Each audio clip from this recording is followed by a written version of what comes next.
दिल्ली की आवाज उठाने वाले विधानसभा में प्रतिपक्ष के नेता रामवीर सिंह बिधूड़ी जी, मैं रामवीर सिंह बिधूड़ी जी से अनुरोध करूंगा तो प्रेस वार्ता को संबोधित करें। दिल्ली प्रदेश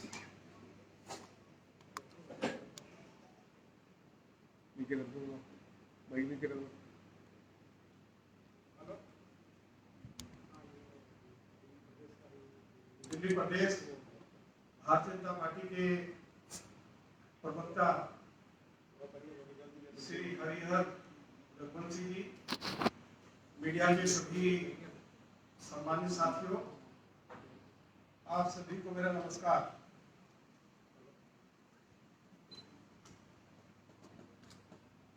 आज मैं दिल्ली के मुख्यमंत्री श्री अरविंद केजरीवाल से लीडर ऑफ अपोजिशन होने के नाते कुछ सवाल पूछना चाहता हूं और मैं उम्मीद करता हूं कि वे मेरे सवालों का जवाब जरूर देंगे। मेरा पहला सवाल है, 5 नवंबर को काउंसिल ऑफ मिनिस्टर्स की बैठक हुई जिसकी अध्यक्षता दिल्ली के मुख्यमंत्री श्री अरविंद केजरीवाल कर रहे थे और उस बैठक में यह फैसला लिया गया कि शराब के ठेकेदारों को नॉन कन्फर्मिंग एरिया में भी शराब के ठेके खोलने की अनुमति दी जा रही है। मैं सीबीआई से मांग करता हूं कि अरविंद केजरीवाल और उनके मंत्रिमंडल के वे सभी मंत्री जो उस बैठक में उपस्थित थे, इनके खिलाफ एफआईआर हो दिल्ली के मुख्यमंत्री के पास या दिल्ली की कैबिनेट के पास यह अधिकार है ही नहीं कि मास्टर प्लान का वायलेशन करके नॉन कन्फर्मिंग एरिया में या रिहायशी क्षेत्रों में गली गली में शराब के ठेके खोलने की अनुमति दे सके। दिल्ली के मुख्यमंत्री के पास, दिल्ली के मंत्रिमंडल के पास यह अधिकार नहीं था। उन्होंने कानून और कायदे का उल्लंघन करके यह फैसला लिया। Master plan 2021 non confirming area में शराब की दुकान खोलने की अनुमति नहीं देता है। यदि आपको नॉन कन्फर्मिंग एरिया में शराब की दुकान खोलनी थी, पहले मास्टर प्लान को अमेंड करना पड़ता था। तो यह जो फैसला उन्होंने लिया वह पूरी तरह से गैर कानूनी और नियमों का उल्लंघन करके लिया गया। इसलिए मैं सीबीआई से मांग करता हूं, अरविंद केजरीवाल और उनके मंत्रियों के खिलाफ एफआईआर दर्ज की जाए। मेरा दूसरा उनसे सवाल है, और मैंने हाउस के अंदर भी कहा था, हाउस के बाहर भी कहा था, कि ये जो नई एक्साइज पॉलिसी आई है, इसमें हजारों करोड़ रुपए का घोटाला हुआ है और उस पर हमने अपनी ओर से उसके समर्थन में कुछ तर्क भी दिए थे, विधानसभा के अंदर भी, विधानसभा के बाहर भी। मेरा दूसरा उनसे सवाल है कि जो ठेकेदार ब्लैक लिस्टेड थे, उन शराब के ठेकेदारों को शराब के ठेके क्यों दिए गए? तीसरा हमारा उनसे सवाल है कि शराब निर्माताओं को शराब की बिक्री करने का लाइसेंस नहीं दिया जा सकता है, तो शराब निर्माताओं को शराब की बिक्री करने की अनुमति किस लिए दी गई? चौथा मेरा सवाल है कि दिल्ली में 20,000 करोड़ रुपए की शराब हर साल बेची जाती थी और केवल शराब के ठेकेदारों को 2% कमीशन मिलता था उस कमीशन को बढ़ाकर 12% क्यों किया गया? मेरा अगला सवाल है, पांचवा सवाल है कि यदि शराब की क्वालिटी ठीक नहीं है तो उसकी जांच दिल्ली सरकार की लैब में नहीं होगी, बल्कि दिल्ली के जो शराब के ठेकेदार थे उनकी लैब में उसकी टेस्टिंग होगी। शराब के ठेकेदारों को यह अधिकार क्यों दिया गया? मेरा छठा सवाल है कि दिल्ली में 21 ड्राई डेज होते थे, उनकी संख्या घटाकर 3 किस लिए की गई? मेरा सातवां सवाल है कि शराब परोसने का समय रात 11 बजे तक होता था, बगैर दिल्ली पुलिस से एनओसी लिए हुए उसको प्रातः 3 बजे तक उस समय सीमा को क्यों बढ़ाया गया? मेरा आठवां सवाल है कि अरविंद केजरीवाल की सरकार ने यह घोषणा की कि हम दिल्ली के लोगों को शराब पीने के तरीके भी सिखाएंगे और उसके लिए दिल्ली में 5 स्कूल खोले जाएंगे, ये बात भी उन्होंने कही। नौवां मेरा सवाल है, उन्होंने दिल्ली में डांस बार की भी अनुमति दी, अपनी जो नई एक्साइज पॉलिसी है।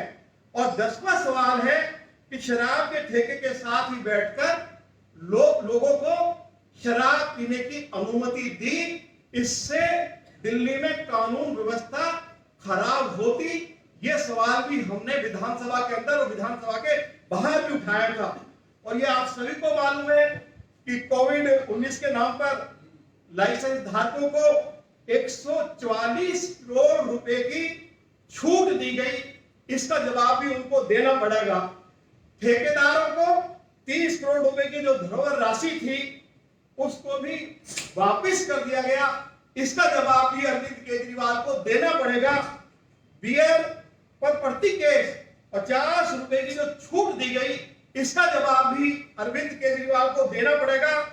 और मेरा अंतिम सवाल है कि दिल्ली में शराब की बिक्री तो बढ़ गई, लेकिन दिल्ली सरकार का राजस्व कम हो गया।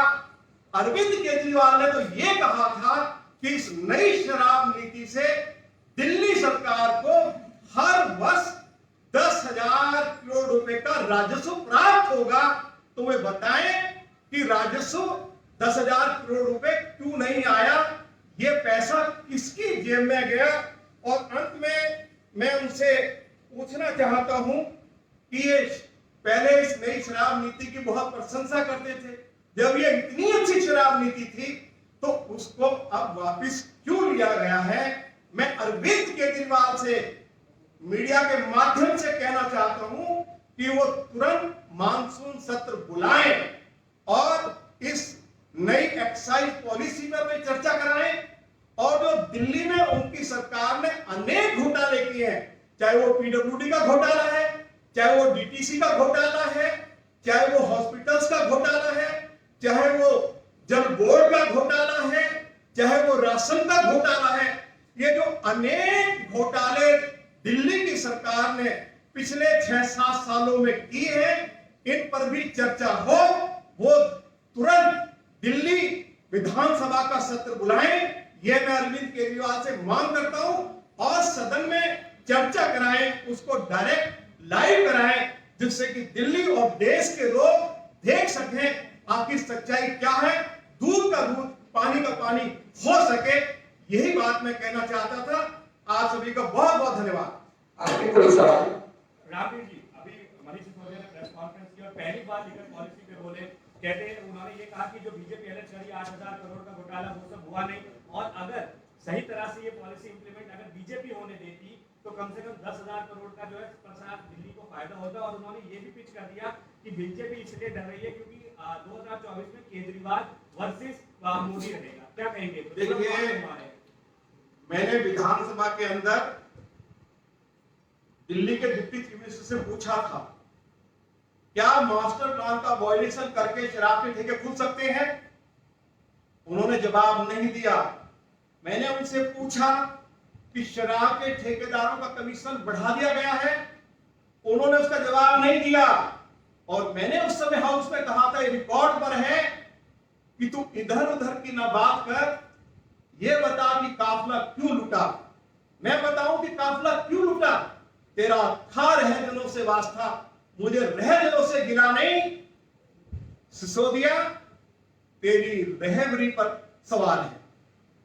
ये बात मैंने हाउस के अंदर कही थी और वो मेरे और दिल्ली प्रदेश भाजपा के किसी भी विधायक के जो सवाल थे जवाब हाउस के अंदर नहीं दे पाए थे।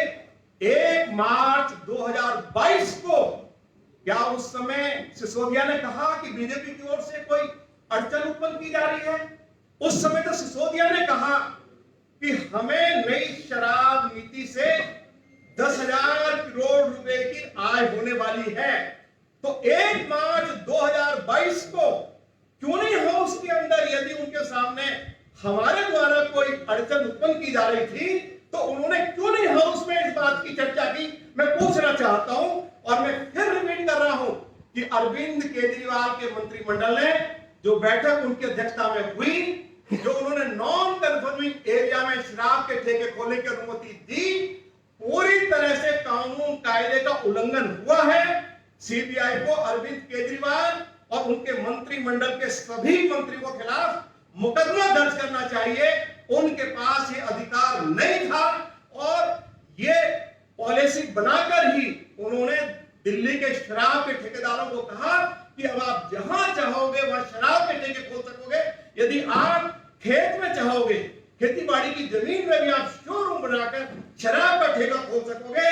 तो शराब के ठेकेदारों को लगा कि ये तो बहुत बढ़िया पॉलिसी अरविंद केजरीवाल ने बना दी है और फिर ये सब कुछ जो रियायतें दी गई तो ठेकेदारों के साथ, शराब ठेकेदारों के साथ मोटा लेन देन हुआ। पर उनका ये कहना है कि दुनिया की सबसे बेस्ट पॉलिसी है, इसे लागू ढंग से नहीं करने दिया। लागू होता तो 10,000 करोड़ का रेवेन्यू जनरेट होता। और केंद्र सरकार जो आरोप लगा रही है, जो आप भ्रष्टाचार के आरोप लगा रहे हो, जो FIR दर्ज की गई है उसमें भी उन पैसों का जिक्र नहीं है कि कितने करोड़ का घोटाला है। आप मुझे ये बताइए, आप कानून कायदे का आप उल्लंघन कर रहे हैं चीफ मिनिस्टर होकर, इसका जवाब दो। मैं चुनौती देता हूं चीफ मिनिस्टर को, यदि उनके पास ये अधिकार था तो मैं लीडर ऑफ अपोजिशन के पद से इस्तीफा दे दूंगा, नहीं तो अरविंद केजरीवाल मुख्यमंत्री के पद से इस्तीफा दे। कैसे उन्होंने नॉन कन्फर्मिंग एरिया में, कैसे उन्होंने गली गली में शराब के ठेके खोलने की अनुमति दे दी? अरविंद केजरीवाल बताएं। और उसमें हमने कहां अड़चन लगाई? यदि मास्टर प्लान रिहायशी क्षेत्रों में गली गली में नॉन कन्फर्मिंग एरिया में शराब के ठेके खोलने की अनुमति नहीं देता है तो ये लीडर ऑफ अपोजिशन का और हमारे सभी बीजेपी के एमएलए के धर्म था कि हम कानून कायदे का उल्लंघन दिल्ली की सरकार को ना करने दे और वही काम हमने किया। क्या हमने गलत किया बताएं? तो अभी के मास्टर प्लान को रिवाइज करना है, व्हाट्स योर इंटेंशन? अरे भाई आप उसकी बात कहां से आ गई? पहले तो ये बताएं कि मास्टर प्लान का वायलेशन करके उनके मंत्रिमंडल ने कैसे फैसला ले लिया? उनके पास तो अधिकार ही नहीं था। यह अधिकार तो किसी के पास भी नहीं है। मैं आपको बता दूं, यदि कहीं नॉन कन्फर्मिंग एरिया में शराब का ठेका खोलना है तो पहले आपको मास्टर प्लान अमेंड करना पड़ेगा। पहले डीडीए की बैठक होगी, अथॉरिटी की बैठक होगी, उसमें प्रस्ताव आएगा। डीडीए की बैठक में जब प्रस्ताव पास हो जाएगा तो मिनिस्ट्री ऑफ यूडी को जाएगा, ऑब्जेक्शंस मांगे जाएंगे और उसमें सुप्रीम कोर्ट भी इन्वॉल्व है। उसके बाद जब मास्टर प्लान अमेंड हो जाएगा तभी आप नॉन कन्फर्मिंग एरिया में शराब के ठेके खोल सकते हैं, उससे पहले नहीं खोल सकते। अरविंद केजरीवाल, तुमने और तुम्हारे मंत्रिमंडल ने अनुमति कैसे दे दी? देखिए सर, नॉन कन्फर्मिंग एरियाज की आपने बात की, वॉयलेशंस की आपने बात की, लेकिन जब आप हजारों करोड़ की घोटाले की बात कर रहे हैं, सिसोदिया जी ने किसी ने बोला कि जो FIR लिखी गई है उन्होंने जो देखी उसमें केवल 1 करोड़ रुपए की घोटाले की केवल बात की, तो डिफरेंस अमाउंट जो जिसकी आप बात करें वो कहां से आता है? मैं आपको बता रहा हूं ना, ये कुछ रिकॉर्ड में होगा। आप मुझे बताइए, जिन एरिया में आप शराब के ठेके खोलने की अनुमति दे ही नहीं सकते हैं तो आपने 850 शराब के ठेके खोलने की अनुमति उन क्षेत्रों में कैसे दे दी? आपने 2% से कमीशन 12% क्यों कर दिया? आपने ड्राइवेज की संख्या 21 से घटाकर 3 क्यों कर दी? आपने समय रात 11 बजे से बढ़ाकर प्रातः 3 बजे तक क्यों कर दिया? यदि शराब की क्वालिटी ठीक नहीं है तो उसकी टेस्टिंग भी शराब के ठेकेदार की लैब में की जाएगी। ये अधिकार आपने शराब के ठेकेदारों को क्यों दे दिया? इसका जवाब तो देना पड़ेगा ना। जो कुछ उन्होंने रियायत मांगी, सारी रियायतें अरविंद केजरीवाल की सरकार ने शराब के ठेकेदारों को, दिल्ली के लोगों को लूटने के लिए दी। धन्यवाद।